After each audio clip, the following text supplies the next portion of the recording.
It's not the gun's fault. Mass shootings are a horrendous event and a problem of immense problems, and not just for the United States.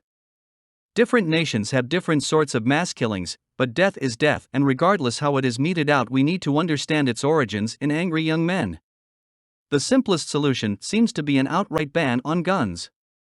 The reasoning is simple enough for a child or politician to understand. No guns mean no shootings. It does not mean no bombings, vehicular homicide, or knifings. The biggest issue with a total gun ban applied to the United States is that it is not feasible. Were it even possible to ban guns, the ban would not address the root of the problem, the angry young man. Some liberals may find the argument disingenuous, but it still holds true. Guns do not kill people.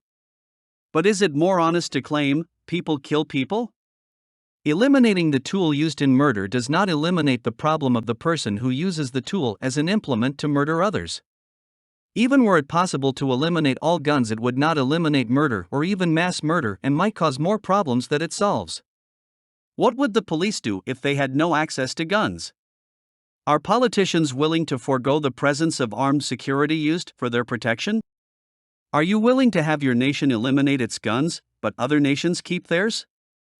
A response might be that we need to eliminate guns from private arsenals, not the state. If this solves the problem is not the guns, but the user. No one ever explains why a person is trustworthy if they are in uniform on the job, but not if they are at home. Why do statistics not demonstrate that the more guns one owns, the more likely one will engage in a mass shooting event? This would be the case if guns were the problem. Indeed, have there been any mass shootings committed by a gun dealer or collector? But let's assume we can and have eliminated guns from those who would commit a gun crime. Surely stabbings would result in fewer deaths. But what of vehicular slaughter and vehicles used as terrorist devices? A vehicle driven through a parade of Christmas shoppers kills more people faster than a gun. If guns are not the real problem, why implement a solution that does not deal with the actual issue?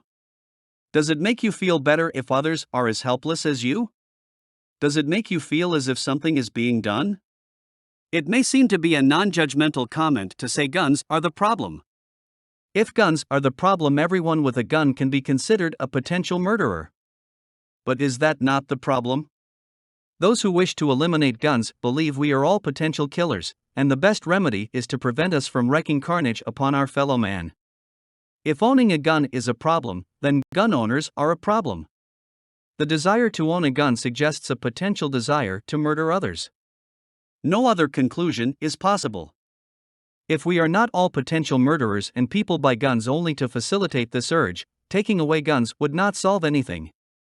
It is logically true that we all have the capacity to kill. We all have the means and sufficient knowledge of methods of killing to kill, but if we were all potential killers, guns would not be safe in anyone's hands. Soldiers would not need the amount of training that is required to turn a civilian into a soldier if we were all instinctive killers. Most people have a hard time killing other people, even when justified, even when trained, even when required to by the state. The last thing the vast majority of gun owners want to do is kill someone. So, yes, virtually all men can be made into soldiers, and all men have a theoretical ability to kill, but we all have a chance to win the lottery. The actual levers that turn a person into a murderer are turned by the purchase of a firearm. If all men are not potential killers and purchasing a firearm is not a sufficient condition to turn citizen into a murderous psychopath, what differentiates killers from citizens? The way the question is asked indicates the answer. Killers are not citizens. They have resigned from the body politic. They are rogue agents at war with society. Why blame the gun because the killer decided to pick it for his purposes? The issue for liberals is that guns do represent something potentially dangerous to them. This is psychic traumatizing, and because the trauma is below the level of conscious thought, it causes a severe emotional reaction. All liberals can think of is get rid of the thing that is causing such a visceral reaction in me. Liberals reason that if guns create severe emotional reactions, eliminate guns and remove the triggering element. But making drugs illegal, banning them in effect, did not stop drug overdoses nor eliminate the taking of drugs, nor did it eliminate drug cartels, who are the cause of uncountable deaths in Latin America and their northern neighbors.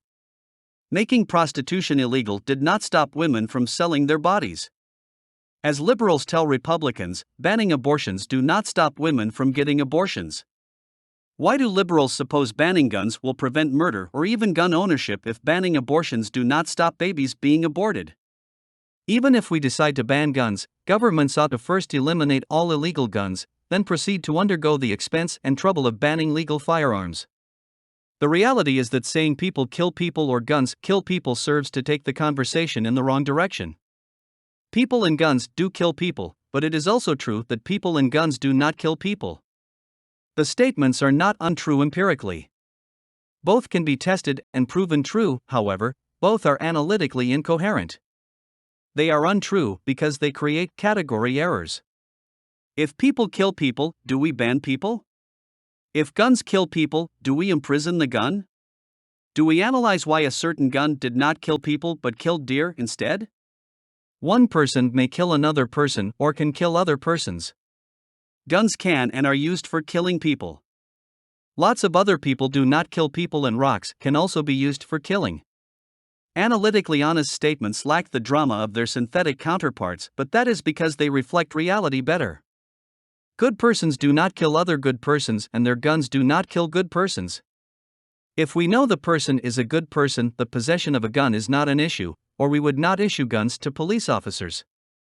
The Swiss do not permit anyone who has committed a crime to own a gun. Not only do they prevent people who cannot follow rules from owning guns, they also provide a lot of rules for good people to follow to ensure they will not unintentionally harm someone with their gun. While it may seem a reasonable solution to the problem of mass murder to eliminate guns, it is only because we do not value good citizens. If society chooses to wait until the moment when a desire to kill people is demonstrated before responding, we are waiting too long. We are committing a serious category error. Only citizens have a right to be armed. It is well known governments dehumanize the enemy in times of war. It is known that normal people are traumatized by the killing of another person. It is not the possession of a gun that gives rise to murder. It is the failure to see the other person as human. This is not a person who ought to have the benefits of citizenship. This is a facet of gun crime that is not discussed.